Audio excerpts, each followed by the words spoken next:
अनगिनत संघर्ष, त्याग, बलिदान, इस राम मंदिर ने बहुत कुछ देखा है। और इसलिए ये सिर्फ एक मंदिर नहीं है, ये संघर्ष की कहानी भी है और करोड़ों लोगों की भावनाओं से जुड़ा हुआ एक तप भी है जो अब जाकर पूरा हो रहा है। ये जो पूरी प्रक्रिया रही है, आज उसको याद करने के लिए, प्रभु श्री राम को और बेहतर ढंग से समझने के लिए, इस मंदिर के महत्व को और बेहतर ढंग से समझाने के लिए हमारे साथ साध्वी ऋतंबरा मौजूद हैं। बहुत बहुत स्वागत दीदी आपका। आप राम आंदोलन से तब से जुड़ी हुई हैं जब यहाँ बैठे हुए बहुत सारे दर्शक दीर्घा में लोग पैदा नहीं हुए होंगे, तो इसलिए भी इन लोगों का, इन युवाओं का जो इस कार्यक्रम को देख रहे हैं, ये समझना बड़ा ज़रूरी है कि ये सिर्फ एक मंदिर नहीं है, ये एक इमोशन है, ये एक तप है, संघर्ष है जो आज जाके पूरा हो रहा है। आपने क्या क्या देखा और आज उस सब को देखने के बाद जब राम मंदिर बनेगा, 22 तारीख आ रही है, अंदर फीलिंग क्या है? सुशांत जी, आपने सही कहा कि ये सामान्य मंदिर नहीं है, हम भारतीयों की उत्कट इच्छा शक्ति का प्रतीक है। 500 साल लगातार उस भूमि पे माथा टेकना, उस जगह पे अपना दावा बनाए रखना, हर रामनवमी पर लाखों लोगों का वहाँ जाकर उस स्थान पर परिक्रमा करना, और अपने शीश पे हम पगड़ियाँ नहीं बांधेंगे जब तक रामलला का भव्य मंदिर नहीं बन जाएगा। इन शपथों के साथ स्त्रियों ने अपने बाल खोल लिए कि हम चोटी नहीं बांधेंगे, किसी ने कहा हम मौन रहेंगे, किसी ने कहा हम अन्न का त्याग कर रहे हैं, किसी ने कहा हम पैरों में पनही जूतियां नहीं पहनेंगे, किसी ने कहा हमारे पास धन है हम दे देंगे, किसी ने कहा हमारे पास तन इस योग्य नहीं है कि हम दे सकें पर मन दे देंगे। पर बहुत तरुणों ने कहा हम अपनी तरुणाइयां दे देंगे, अपना शरीर दे देंगे। सालों पहले आपने भी एक रास्ता चुना कि आप इस राम मंदिर की लड़ाई लड़ेंगी, और आप उस वक्त बहुत कम उम्र की भी थी, लेकिन आप बोलती थी तो आपके कैसेट्स बनते थे, लोग सुनते थे। मैं चाहता हूँ, आपने कहा कि इस जो आंदोलन है इसका शिखर तो बन चुका है, लेकिन उसकी नींव भी लोग देखें, उसकी नींव कैसे तैयार की गई। वो वक्त मैं चाहता हूँ आप थोड़ा पीछे जाएं और याद करें वो राम आंदोलन जो था, राम मंदिर का जो आंदोलन था, वो क्या दौर था, वो जब गोली चली, क्या माहौल था जब लोग अयोध्या पहुंच रहे थे, उस दिन को अगर आप याद करें तो। सुशांत, उस समय कोई लोग सुनते थे क्या? मजाक उड़ाते थे। ये जो दुकान के शटर गिर जाते थे, उसकी 1 फुट की देहली पे खड़े होके हम जय श्री राम के कंकर कंकर शंकर, इसका प्राण प्राण में गीता है, जीवन की धड़कन रामायण पग पग पर बनी पुनीता है, यदि राम नहीं है श्वासों में तो जीवन का घट रीता है, नर नाहर श्री पुरुषोत्तम का हम मंदिर भव्य बनाएंगे, सौगंध राम की खाते हैं हम मंदिर वहीं बनाएंगे, इस भाव के साथ। और आप सोचो सुशांत, ना तो कोई साधन थे, ना कोई गाड़ियां थी, मोबाइल फोन तक नहीं होते थे, और लोग मजाक उड़ाते थे, तमाशबीन इकट्ठे हो जाते थे। उन सारी परिस्थितियों के बीच में वो प्रारंभ ऐसे था सुशांत, जैसे गंगोत्री से निकली गंगा छोटी सी धार, और फिर बाद में धाराएं मिलती चली गई, और ऐसा विराट रूप पूरा भारत जनमेदनी बन गया। और जब जनता जनमेदनी बनती है ना सुशांत जी, आप भी जानते हो, तो वो जनार्दन बन जाती है, जनता जनार्दन बन गई। और फिर ये आंदोलन एक संस्था का नहीं रह गया, ये जन आंदोलन बन गया। और आप सोचो सुशांत जी, मैं बहुत साल पहले एक बहुत ही निबड़ गवई गांव में, बनवासी क्षेत्र में, एक सेठ जी को मैं ले गई दिल्ली से। सोचा वहां जाके कुछ कुआं बावड़ी, कुछ सड़क बीथी, कुछ तो व्यवस्था करवाऊंगी, इनके पास धन है तो इनको जाके उनसे मिलाऊंगी। सबको मैंने इकट्ठा किया, सब मुस्कुरा के देख रहे हैं। तो मैंने कहा तुम देवियां तो इतनी दूर से पानी का घड़े भरकर लाती हो, तो कितना तुम्हें कष्ट होता होगा। वो खिलखिला के हंस गई, बोले इसमें भी कोई कष्ट है? अरे मैंने कहा ये इतने बड़े सेठ आए हैं, इनसे कुछ तो अपनी समस्या बताओ। सुशांत जी, एक बूढ़ी जर्जर काया, चेहरे पे झुर्रियां। वो माँ खड़ी हुई, बोले दीदी माँ सेठ जी को लाइयो तो इन्हें कह दो कि हमारे गांव में राम जी के मंदिर का छप्पड़ टूट गया है, ये उसकी छत की व्यवस्था कर दे। सोचिए, तन पे वस्त्र नहीं है, पूरा भोजन नहीं है, शरीर को पोषण नहीं है, पर मन क्या मांग रहा है, राम जी के लिए कुछ हो जाए तो हम धन्य हो जाएंगे। ये भारत। अच्छा, लेकिन आपने भी तो बहुत कष्ट सहा। मैं देख रहा था आप पे 35 FIR हो गई, आपको भागना पड़ा, छुप कर रहना पड़ा। वो क्या दौर था? वो सब ये राम जन्मभूमि का, जब वो आप जिस कैसेट की बात कर रहे थे, ये जगाधरी में मेरा भाषण हुआ, किसी ने उसको रिकॉर्ड कर लिया। और वो जो अगर उसका सुशांत जी रिकॉर्ड बनता तो वो वर्ल्ड रिकॉर्ड बनता। वो कैसेट इतनी कॉपी हो के वो जगह जगह जा रही थी, और वो गाड़ियां भर भर के वो कैसेट जाती थी सुशांत जी। और जब कैसेट खत्म हो जाती थी, लोग गुस्से के मारे गाड़ी के ड्राइवर को ही पीट डालते थे कि हमें क्यों नहीं प्राप्त हुई वो। तो उस पे जब प्रतिबंध लगा, मेरी उस भाषण पे प्रतिबंध लगा, फिर मेरे पे प्रतिबंध लगा कि मैं उत्तर प्रदेश में नहीं आ सकती, फलाने स्टेट में नहीं आ सकती, और वहाँ सभाएं होती थी, तो मुझे लगता था कि, और जनता को लगता था रितंबर आएगी, मुझे लगता था मैं चाहे भेष बदलूं, चाहे कुछ भी करूं। और पता है सुशांत, हमको ललितपुर में घेर लिया पुलिस ने। मैंने उस घर के स्त्री की साड़ी पहनी, उसका 1 साल का बच्चा गोदी उठाया, घूंघट निकाल के 1 किलोमीटर में बच्चा उठा के पैदल चली। पुलिस शाम तक उस घर को घेरे रही और मैं अगली सभाएं कर रही हूँ। उस बच्चे को वापस भेजा। इस तरह करके ये पुखराया हम पहुँचे। मैंने हरे रंग का सूट पहना था बचने के लिए पुलिस से, और लेकिन वहाँ जनता मेरी प्रतीक्षा कर रही थी। कार्यकर्ताओं ने कहा कि यहाँ जनता बैठी है, तो एक कार्यकर्ता सुशांत दौड़ के गए, 5-6 राम नामी चादरें लेकर आए। मैंने वो अपने प्रिंटेड कपड़ों के ऊपर ही पूरी राम नामी चादरें लपेट ली, कमर में बांध ली, इधर बांध ली, सिर पे पगड़ी बांध के जनता में। मतलब मुझे लगता था कि रात के 12-1 बजे भी सभाएं करते करते मैं पहुंची सुशांत काशी। मैं रात के 1 बजे अपने बिस्तर पे लेटी हूँ, बाहर लड़ने की आवाज़ आ रही है। मैं पूछ रही हूँ कि बाहर झगड़ा क्या हो रहा है, तो पता चल रहा है कि 25 किलोमीटर दूर 80,000 लोग इंतजार कर रहे हैं, अभी वो सभा बाकी है। मैं रात के 1:30 बजे उठती हूँ सुशांत जी, सभा करके सुबह 4:30 वापस आती हूँ, 1 घंटा रुक के पुनः जागरण के लिए निकल जाती हूँ। मैंने जीवन में कभी उस दौर में बैठकर पलथी मार के भोजन नहीं किया सुशांत जी। मेरा भोजन मेरे हाथ पे गाड़ी में होता था, सारी रात 25 रातें महीने की ट्रेन में, और सारा दिन मंच और माइक, बस जागो हिंदुओं और सरयू की ले सौगंध चढ़ो सिंहासन पर, अपमानित पंचाली काले कोप बड़ो दुस्शासन पर, एक बार कंकड़ कंकड़ को शिव शंकर हो जाने दो, नेत्र तीसरा खुल जाने दो, प्रलयंकर हो जाने दो, एक बार फिर महादेव हर बम बम हो जाने दो। इस भाव के साथ हमने कार्य किया। चुनौतियां थीं, मेरे गुरु भाई को उठा के ले गए सुशांत जी, घुटने तक रुई बांधी, 15 दिन में धीरे धीरे मिट्टी का तेल डाल के जला के मार डाला। सारी रात हमारा आश्रम है मध्य प्रदेश में अंदर छतरपुर डिस्ट्रिक्ट में, सारी रात फायरिंग होती थी, मनोबल तोड़ने की कोशिशें होती थी, लेकिन मन में एक साध थी कि सुख दुख की झूठी चाह नहीं, अब जीवन मरण स्वप्न सा है, अब भला मृत्यु का डर कैसा, हम स्वयं मृत्यु को मार चले। और सबसे बड़ी बात है, मेरे गुरुदेव, हमारा मंडल, सारी उन प्रतिकूलताओं में, प्रताड़नाओं में, सुशांत जी इसी दिल्ली में हमारे गुरुदेव की गाड़ी कोई अपने घर के सामने खड़ी नहीं कर पाता था। लोग डरते थे कि पुलिस आके दबिश देगी।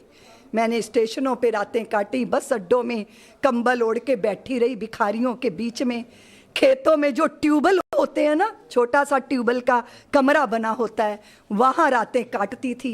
लेकिन वो जो दौर था जब कार सेवकों पर गोली चल गई, वो तो किसी ने सोचा नहीं था कि भाई, एक तो ये दौर है, कभी कभी मुझे ये आश्चर्य लगता है कि करोड़ों हिंदुओं का देश है, प्रभु श्री राम के लिए आपको यहाँ लड़ाई लड़नी पड़ती है, आपको ये भी साबित करना पड़ता है कि हाँ प्रभु श्री राम थे, उनके होने के सबूत देने पड़ते हैं, और उसके बाद जो लोग उसके लिए आवाज़ उठाते हैं, उन पर अत्याचार जो करता है वो भी हिंदू ही है, वो कोई पुलिस वाला हो, कोई नेता हो, वो भी हिंदू ही है ज़्यादातर। तो ये अपने आप में एक विडंबना सी लगती है। लेकिन जब कार सेवकों पे गोली चली उस वक्त आपको लगा कि ये तो चरम हो गया, ये क्या देख रहे हैं हम? वो दिन याद है आपको? निश्चित रूप से मैंने वो दृश्य नहीं देखा सुशांत जी, क्योंकि जब मैंने आपको बताया कि मैं भेष बदल के जा रही थी तो मेरे को रास्ते में अरेस्ट कर लिया था। लेकिन विरक्त संतों ने देखा, मेरे गुरुदेव ने देखा, रामचंद्र परमहंस जी ने देखा, और हमने जाकर देखा कि किस तरह रक्त रंजित की गई अयोध्या।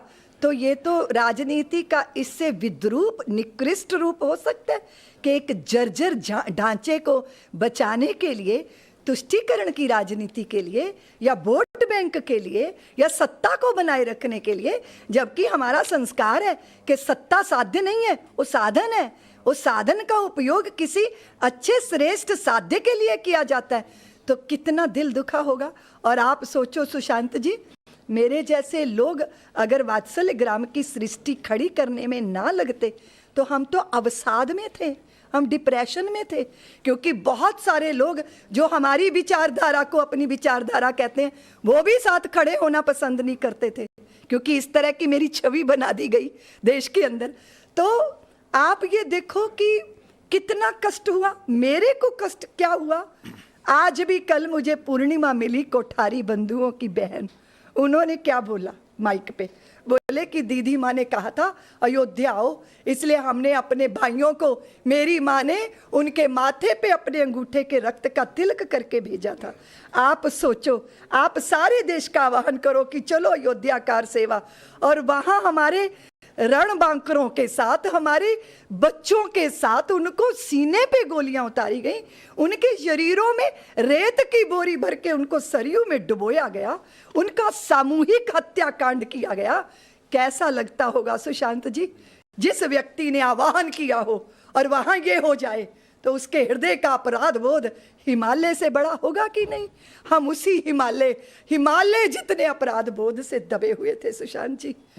चित्त रोता था, आंसू जल के नहीं होते थे, खून के होते थे। लगता था इतना बड़ा कांड, कितनी सारी स्त्रियों की सिंदूर मांग जो है सिंदूर से वंचित हो गए। देवियों ने, बहनों ने अपनी रक्षा सूत्र किसके कलाइयों में बांधेंगी, माताओं ने अपनी कोख के लाल न्योछावर। लोगों के लिए ये राजनीति है? राजनीति के लिए कोई अपने आप को न्योछावर नहीं करता सुशांत जी।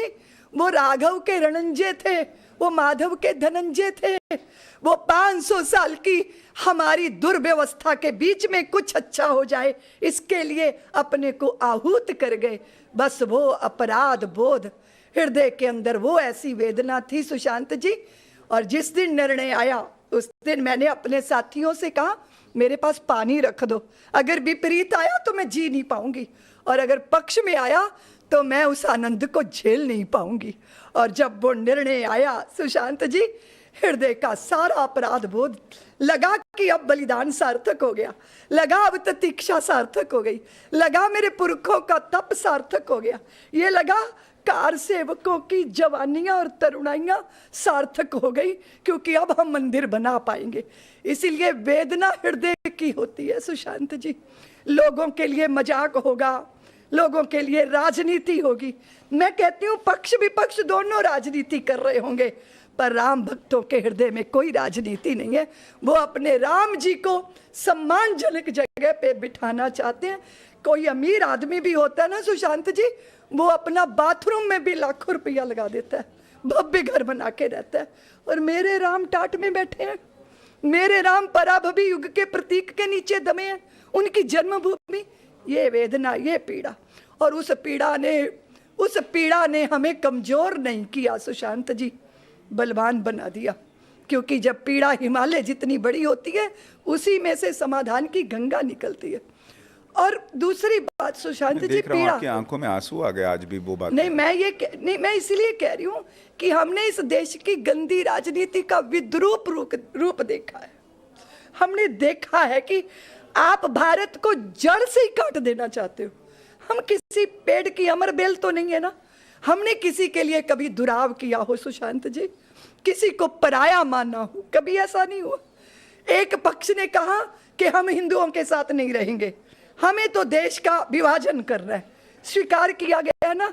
नहीं तो कौन सी संतान है जिसको अपने माँ की भुजा काटना पसंद हो? क्योंकि हम तो भारत भूमि को मिट्टी का टुकड़ा नहीं मानते, हम तो वो मेरी जगदम्बा है, चिन्मयी सत्ता है वो हमारी। लेकिन हमने ये भी स्वीकार कर लिया। लेकिन सब्र की भी सीमा होती है, वो जब नहीं समझा गया। और आपने सही कहा सुशांत जी, हम परायों से अपमानित नहीं है। वो घर के चिराग घर को जब आग लगाते हैं तब बुरा लगता है। राम के होने का प्रमाण मांगते हैं तो अच्छा नहीं लगता। राजनीति तो बहुत बातों पे की जा सकती है ना सुशांत जी, पर आप हमारे बच्चों की लाशों पे राजनीति तो नहीं कर सकते, उन हत्थों के साथ तो ऐसा बर्ताव नहीं कर सकते। पर ये होगा। लेकिन उसके पीछे एक ही चीज है सुशांत जी, मैं आज भी समाज को कहती हूँ कि एक साथ मुट्ठी से बंधना, अपने लक्ष्य के प्रति सन्नद्ध रहना। अगर हम एक नहीं है तो हमारा सब मजाक उड़ाएंगे, हम हंसी के पात्र सदैव बनेंगे। इसलिए समाज को तय करना है, हमें अपमान झेलने हैं या हमें इज्जत के साथ सम्मान के साथ इस देश में जीना है। एक व्यक्ति जो इस आंदोलन में बहुत बड़ा फेस रहे और ये बड़ा अफसोसजनक है कि वो इस पल को नहीं देख पाएंगे, शायद ऊपर से देखेंगे, अटल बिहारी वाजपेयी। वो नहीं है आज। लेकिन जब आप उस आंदोलन को देखती हैं, वाजपेयी जी, आडवाणी जी और नरेंद्र मोदी, इनकी क्या भूमिका उस आंदोलन में थी? उन्होंने निर्णय किया कि हम जो है विश्व हिंदू परिषद के जो आंदोलन है, मार्गदर्शक मंडल के संतों ने जो निर्णय किया है राम जन्मभूमि मुक्ति का, तो हम इसको समर्थन देते हैं। उन्होंने जागरण के लिए राम रथ लेकर निकल गए। तो उन सब की बहुत राजनीतिक ताकत बड़ी होती है सुशांत जी, और ये पूरे हिंदू समाज को भी समझने की जरूरत है कि राजनीति की उपेक्षा नहीं की जा सकती है ना, क्योंकि वो लोग तो भाग्य बदल देते हैं, बिगाड़ भी देते हैं। तो उसके लिए जब भारतीय जनता पार्टी ने ये नैतिक समर्थन दिया और फिर सक्रिय भूमिका निभाई, तो ये बहुत बड़ा योगदान भारतीय जनता पार्टी का। अभी सबके पेट में दर्द हो रहा है, तो भाई जो समर्थन करेगा प्रसाद भी तो उसी को मिलेगा। अच्छा, उस वक्त जब आप इन लोगों से मिलती थी, वाजपेयी जी से या मोदी जी से, इन लोगों से मिलती थी, तो ऐसा लगता था कि ये पॉलिटिकल यूज कर रहे हैं इस मुद्दे का, या इनके अंदर वो सच्चाई दिखती थी कि ये भी चाहते हैं राम मंदिर बने? पॉलिटिकल तो आपने देखा कई बार वो पराजित हुए, जब सरकारें उनकी चली गई, दोबारा सरकारें आई नहीं। अगर उनका पॉलिटिकल मोटिव होता तो फिर वो ये मुद्दा छोड़ देते, लेकिन पराजय के बाद भी इस विषय को उन्होंने अपनाए रखा। तो इससे समझ में आता है कि राजनीति में वो हैं, लेकिन धर्म नीति भी कुछ है, राष्ट्र नीति भी कुछ है, देश की परंपराओं के प्रति प्रतिबद्धता भी उनके भीतर है, जो दिखाई देती है आचरण से, व्यवहार से। इसीलिए खाली उसको राजनीति कह के छोड़ देना तो शायद ये बहुत बड़ा अपमान हो जाएगा उन लोगों का जो तन मन धन से इस कार्य में जुटे और जिन्होंने इतना बड़ा जागरण देश में स्वाभिमान की स्थापना का किया है। आपकी उस वक्त की क्या यादें हैं वाजपेयी जी को लेकर, आडवाणी जी को लेकर, या अभी के प्रधानमंत्री नरेंद्र मोदी भी जो है वो राम मंदिर के उस आंदोलन में जुड़े थे, उस वक्त की कुछ यादें हैं आपकी? सुशांत जी, मेरी ना सबसे पहली कथा गुजरात में हुई, कथा नहीं भाषण, तो भरूच में रामशिला का विषय था और मेरा भाषण हुआ और नरेंद्र भाई का भाषण हुआ। फिर ये दोनों भाषण की कैसेट बनी और पूरे गुजरात के अंदर वहाँ नरेंद्र भाई ने ये तय किया कि इस रामशिला को हमें पूरे गुजरात में कैसे पहुँचाना है। तो वो प्रत्युत्पन्न बुद्धि उनकी, बहुत प्रज्ञा है उनकी। तो उन्होंने देखा कि भरूच में, सूरत में जितनी भी ट्रेन अहमदाबाद से पूरे गुजरात में जिस दिशा में जाएंगी, ये सारी रेलगाड़ियों में हमारे कार्यकर्ता बैठेंगे और अलग अलग जगह पे रामशिलाएं पहुंचेंगी।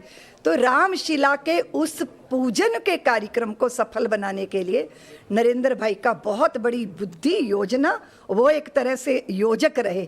और वो पहला हमारा भाषण और नरेंद्र भाई का भाषण भरूच का, मेरी वो पहली सभा थी, क्योंकि राम साल रहा होगा आपको? सुशांत, हमसे बिल्कुल मत पूछना, ना तारीख ना साल, मेरा गणित बहुत खराब है, लेकिन कुछ बातें ऐसी हैं। अच्छा, उस दिन आप पहली बार नरेंद्र भाई से मिल रही थी? नहीं, हम तो उनसे बहुत पहले मिल चुके। तो आपने मुझे भारतीय जनता पार्टी के लिए सवाल किया, तो देखिए आप समझते हो सुशांत जी, जब एक राजनीतिक सारी पार्टियां विरोध कर रही थी, जब एक राजनीतिक पार्टी साथ में आकर खड़ी हुई और श्री लाल कृष्ण आडवाणी राम रथ लेकर निकले, तो इस आंदोलन को बहुत बड़ा उठान मिला, क्योंकि ताकत तो चाहिए। हम खाली भजन करते करते करते क्या कर लेते हैं ना, हमारे साथ एक राजनीतिक ताकत आके खड़ी हो गई, तो इस आंदोलन में प्रबलता आई। कई बार हम कहते हैं कि सब कुछ नियति है, तय है। क्या आपको लगता है प्रभु श्री राम ने, उस वक्त तो हालांकि मोदी जी बहुत पीछे रहते थे, अटल जी और आडवाणी जी आगे रहते थे, आंदोलन का चेहरा होते थे, लेकिन क्या कुछ तो भी ऐसे उनके कर्म रहे होंगे कि प्रभु श्री राम ने चुना कि उनका मंदिर नरेंद्र मोदी के राज में बनेगा? हाँ सुशांत जी, क्योंकि हम भगवान को चुने ये साधारण बात है, पर भगवान हमको चुन ले ये असाधारण बात है, और ये भाग्य की बात है। आप देखो, लोग बुनियाद बनते हैं, दीवारें बनते हैं ना, शिखर बनते हैं, पर कोई कलश बन जाए तो ये भाग्य की बात है ना। इतना लंबा दौर चला तो ये सौभाग्य तो किसी को नहीं ना मिला, ये तो नरेंद्र भाई को मिल रहा है, ये उनके भाग्य की बात है। लेकिन कभी कभी भाग्य को लोग दुर्भाग्य में भी बदलते हैं और अपने निर्णयों से भाग्य को सौभाग्य में भी बदलते हैं। आपको क्या क्यों लगता है ऐसा, नरेंद्र मोदी का भाग्य क्यों है, या उनको क्यों चुना प्रभु श्री राम ने? मुझे लगता है सारी देव सत्ताओं ने उनके शरीर का उपयोग करना प्रारंभ कर दिया। नहीं तो आप देखो, इतनी सारी विपरीतताओं के बीच में कार्य करना है तो मुश्किल ना, लेकिन मुश्किल काम भी उनके लिए आसान है। और सबसे बड़ा साहस इस देश को क्या चाहिए था सुशांत जी, कि यहाँ की मूल परंपरा का पक्षधर बन के खड़ा होना। जो पूरा माहौल जबकि ये था कि भी परंपरा को गाली देनी है, और देव ऋषि नारद भी फिल्मों में ऐसे दिखाने हैं कि उनकी चोटी खड़ी है और वो एंटीना की तरह हिल रही है, इस तरह का मजाक उड़ाना है ना। तो ऐसे माहौल के बीच में तो निश्चित रूप से ये राष्ट्रीय स्वयंसेवक संघ के ही संस्कार हैं कि राष्ट्र हित सर्वोपरि है, और राष्ट्र तो बिना राम के नहीं हो सकता। राम हमारी मति, हमारी गति, हमारी भक्ति, राम हमारा कर्म, हमारा धर्म। बिना राम के आदर्शों का चरमोत्कर्ष कहाँ है, और बिना राम के भारत भर में भारतवर्ष कहाँ है। तो ये इस भाव के साथ काम हुआ है। एक भाव ये भी कुछ लोग भर रहे हैं कि जैसे राम मंदिर बन रहा है तो इस देश के मुसलमानों को डरने की ज़रूरत है, ये हिंदू राष्ट्र की तरफ देश बढ़ रहा है, ऐसा है क्या? मुझे नहीं लगता कि भारतीय किसी को डराते हैं, लेकिन हम ना भय देते हैं और ना हम भयभीत होते हैं, इसलिए किसी को भी डरने की जरूरत नहीं है। हाँ, जो पापी हैं उनको डरना चाहिए, जो राष्ट्रद्रोही हैं, जो धर्मद्वेषी हैं, उनको डरना चाहिए। या तो उनको कानून दंड देगा या उनको नियति दंड देगी। ना हमें डरना चाहिए ना डराना चाहिए। लेकिन मैं दूसरी बात भारतीय समाज को कहती हूँ, मैंने पहले भी कहा था, और आप मेरे को किसी को उपदेश देने की जरूरत नहीं है सुशांत जी। मैंने कहा अयोध्या में कितनी मस्जिदें थी, वो ढांचे पे ही आक्रमण क्यों किया? क्योंकि वो मेरे प्रभु की जन्मभूमि पर खड़ा था, बाकियों तो को किसी को नहीं छेड़ा गया। ये प्रवृत्ति नहीं है हिंदू जाति की डराने की, लेकिन हिंदू जाति ने तय कर लिया कि अब हम डरेंगे भी नहीं, डराएंगे भी नहीं, पर स्वयं भी नहीं डरेंगे। इस भारत को भारत बनाए रखने के लिए हमें संगठित रहना है, हर सज्जन शक्ति को। और फिर जहां तक हिंदू मुसलमान की बात है सुशांत जी, हो हिंदू चाहे मुसलमान, जिसको इस देश से प्यार नहीं तो फिर उसको इस देश में रहने का कोई अधिकार नहीं। मुझे लगता है बहुत सारे लोगों को आज जब हम राम मंदिर की चर्चा कर रहे हैं तो ये बातें याद करके, और कई लोगों को तो पता ही नहीं है तो उनको सत्य भी पता चलेगा कि ये 22 तारीख को जो मंदिर निर्माण हो रहा है, प्राण प्रतिष्ठा हो रही है, उसके पीछे करोड़ों लोगों की, लाखों लोगों की जो मेहनत है, उनकी तपस्या है, वो आज जो है वो एक स्वरूप ले रही है। लेकिन प्रभु श्री राम हमेशा से थे और आप कह रही हैं हमेशा से रहेंगे, देश का भला होगा। बहुत बहुत शुक्रिया हमारे साथ इस कार्यक्रम में जुड़ने के लिए।